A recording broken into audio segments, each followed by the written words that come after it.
शीतला माता की कहानी। बंडाली नामक गांव था जहाँ सास देवरानी और जेठानी रहते थे। जेठानी देवरानी दोनों को एक एक पुत्र था। बड़ी बहू अति झगड़ालू और ईर्ष्या वाली थी। छोटी बहू बहुत दयालु और मिलनसार थी। शीतला सप्तमी का दिन आया तब सास ने छोटी बहू को भोजन बनाने के लिए कहा। छोटी बहू देर रात्रि तक भोजन बनाती रही। इतने में उसका बच्चा रोने लगा। तब वह भोजन का काम बीच में ही छोड़कर बच्चे को दूध पिलाने लेट गई।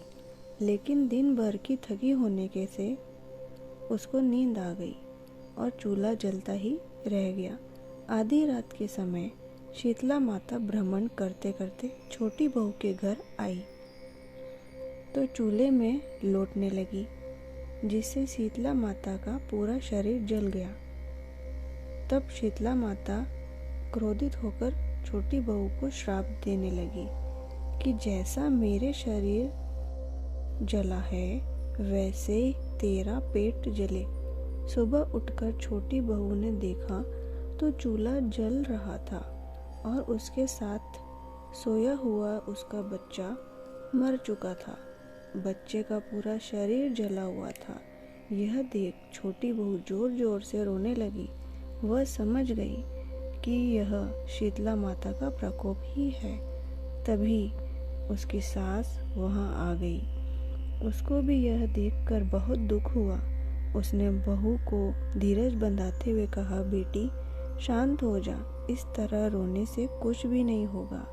शीतला माता के पास जा, वह सब अच्छा कर देंगी। सासू माँ का आशीर्वाद लेकर छोटी बहू अपने मरे हुए बच्चे को लेकर एक टोकरे में रखा और घर से निकल पड़ी। रास्ते में उसे एक तलाई मिली। तलाई में पानी तो एकदम लबालब भरा हुआ था। एक तलाई का पानी दूसरी तलाई में समाता रहता था, लेकिन कोई जीव जानवर पशु पक्षी उस तलाई का पानी नहीं पीता था। यदि कोई उस तलाई का पानी पी लेता था तो उसकी मृत्यु हो जाती थी।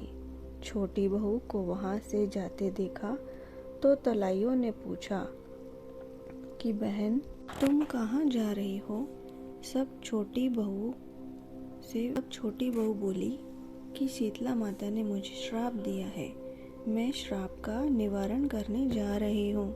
यह सुनकर तलाइयों ने कहा कि बहन हमारी तलाई में कोई पानी नहीं पीता है और कोई अगर गलती से भी पी लेता है तो उसकी मृत्यु हो जाती है।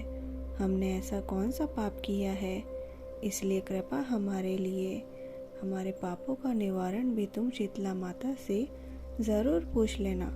छोटी बहू ने बोला कि मैं ज़रूर पूछ लूँगी। छोटी बहू आगे गई तो उन्हें दो सांड मिले जिनके गले में पाट बंधी हुई थी। ये दोनों हमेशा आपस में लड़ते रहते थे। छोटी बहू को देखकर दोनों सांड बोले, अरे बहन तुम कहाँ जा रही हो। छोटी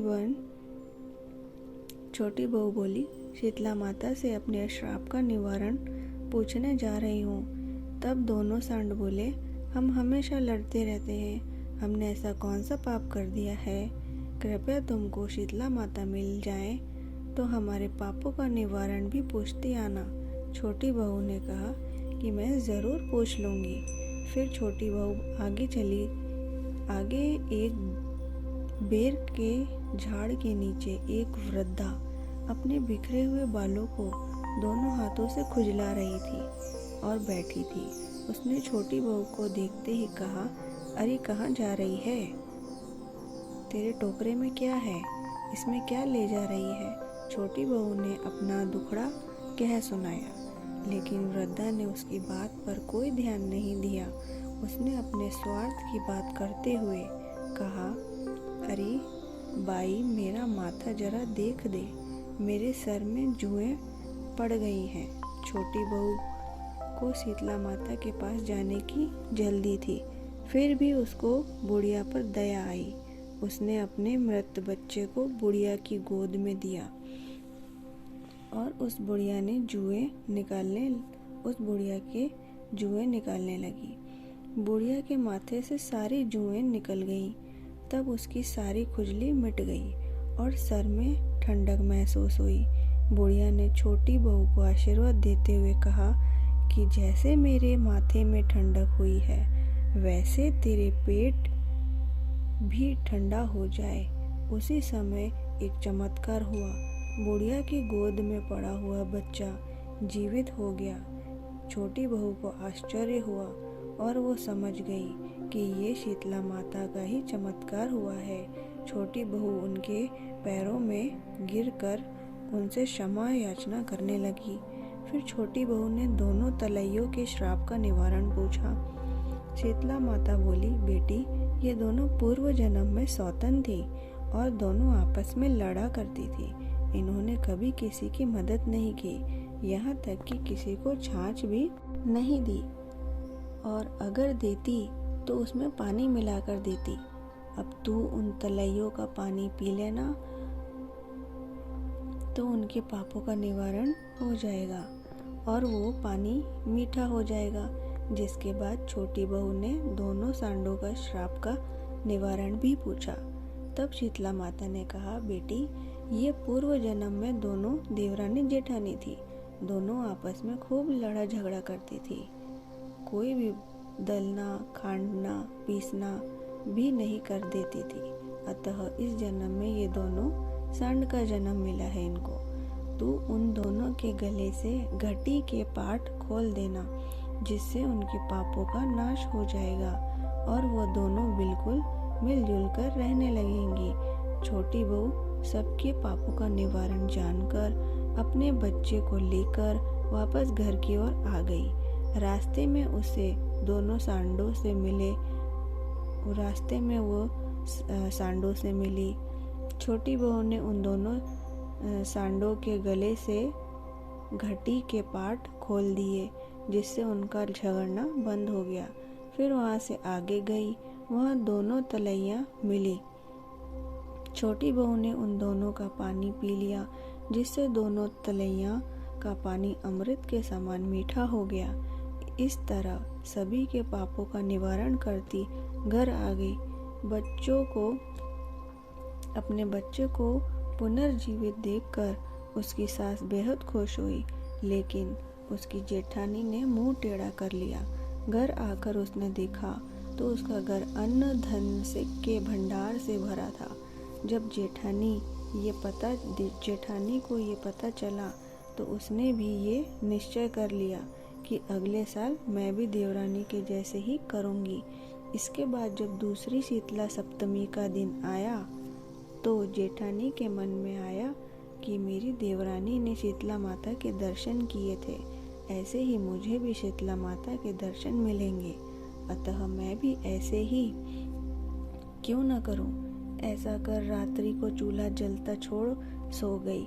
मध्य रात्रि शीतला माता आई और जलते चूल्हे में लौटने लगी तो उसका पूरा शरीर जल गया।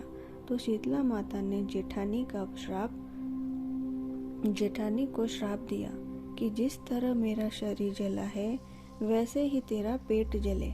दूसरे दिन जेठानी ने देखा कि उसका भी बेटा मरा हुआ पड़ा था। इससे वह दुखी नहीं हुई बल्कि खुश हुई। उसने भी अपने लड़के को टोकरे में रखा और शीतला माता को ढूंढने के लिए निकल गई। रास्ते में उसे तलैया मिली। उन्होंने जेठानी से पूछा, बहन, तुम कहाँ जा रही हो? उसने गुस्से में कहा, तुमको क्या काम है? देखती नहीं मेरा लड़का मर गया है। मैं शीतला माता के पास इसे जीवित कराने जा रही हूँ।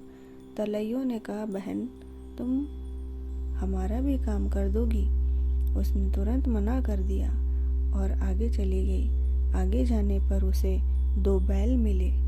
दोनों ने पूछा, अरे बहन, कहाँ जा रही हो? जेठानी बोली, दिखता नहीं मेरा बेटा मर गया है। मैं शीतला माता के पास इसे जीवित कराने ले जा रही हूँ। बैलों ने कहा, हमारा भी एक काम कर देना। लेकिन जेठानी ने साफ इनकार कर दिया और आगे चल दी। इस प्रकार जेठानी ने तलैयों और बैलों को मना कर दिया। आगे जाने पर एक पेड़ के नीचे बैठी बुढ़िया दिखी। वह बुढ़िया अपना दोनों हाथों से सर खुजा रही थी। उसने जेठानी से कहा, बहन, तू मेरा माथा देख दे, मेरे सर में बहुत जुएं पड़ गई हैं। यह सुनकर जेठानी को बहुत गुस्सा आया और बोली, बैठ जा डोगरी, कोई तेरे फालतू काम मैं नहीं करूंगी। देखती नहीं, मेरा लड़का मर गया है और उसे शीतला माता के पास जीवित कराने ले जा रही हूँ। इस प्रकार बुढ़िया को झटक कर पूरा दिन अपने बच्चे को लेकर घूमती रही, लेकिन कहीं भी उसे शीतला माता के दर्शन नहीं हुए। थक हार कर रोती हुई अपने मरे हुए लड़के को लेकर घर आ गई। बुढ़िया के रूप में वह शीतला माता को न पहचान सकी। उसने किसी का भी भला नहीं किया, जिसका परिणाम उसे भुगतना पड़ा। मृत लड़का जिंदा नहीं हुआ, कर्म भुगतने ही पड़ते हैं। देवरानी अच्छे कर्म किए तो उसे शीतला माता के दर्शन हुए। हे शीतला माता, जैसे आपने देवरानी को दर्शन दिए, फल दिए, अन्न धन के भंडार भरे, वैसे सबका भरना और कहने सुनने और हुंकारा भरने वाले सबका भला करना। जय हो शीतला माता की। कहानी अगर पसंद आए तो हमारे चैनल को सब्सक्राइब ज़रूर कीजिएगा।